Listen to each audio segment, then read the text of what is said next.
প্রায় ৩ মাসের মধ্যে ইউক্রেনে বড় পরিসরে বিমান হামলা চালিয়েছে রাশিয়া। রোববারের হামলায় ইউক্রেনের বিদ্যুৎ অবকাঠামো লক্ষ্য করে ১২০টি ক্ষেপণাস্ত্র ও ৯০টি ড্রোন নিক্ষেপ করেছে। এতে একাধিক স্থানে অন্তত ৭ জন নিহত হয়েছেন। গুরুতরভাবে ক্ষতিগ্রস্ত হয়েছে বিদ্যুৎ ব্যবস্থা। ফলে বিদ্যুৎ সরবরাহ কমিয়ে আনতে বাধ্য হয়েছে কর্তৃপক্ষ। বিবিসি বলছে, রাশিয়ার হামলায় ৩টি অঞ্চলে জরুরি বিদ্যুৎবিহীন অবস্থা ঘোষণা করা হয়েছে। এদিকে পশ্চিম ইউক্রেনে তীব্র ক্ষেপণাস্ত্র ও ড্রোন হামলার সময় রাশিয়ার একটি ক্ষেপণাস্ত্র পোল্যান্ডের ভূখণ্ডে প্রবেশ করে। এতে পোল্যান্ড তাদের যুদ্ধবিমান মোতায়েন করে।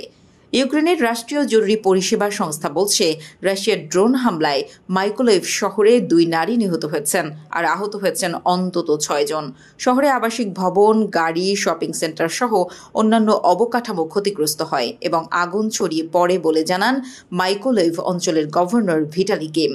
ইউক্রেনে আগ্রাসন শুরুর পর থেকেই বেশ কয়েকবার দেশটির জ্বালানি অবকাঠামোতে হামলা করেছে রাশিয়া। বিদ্যুৎ অবকাঠামোকে লক্ষ্যবস্তু করে রাশিয়ার হামলার কারণে চলতি শীতেও চরম দুর্ভোগ পোহাতে হতে পারে বলে আশঙ্কা করছেন ইউক্রেনীয়রা। এ হামলার ফলে অসংখ্য অঞ্চলে জরুরিভাবে বিদ্যুৎ সরবরাহ কমাতে বাধ্য হয়েছে কর্তৃপক্ষ।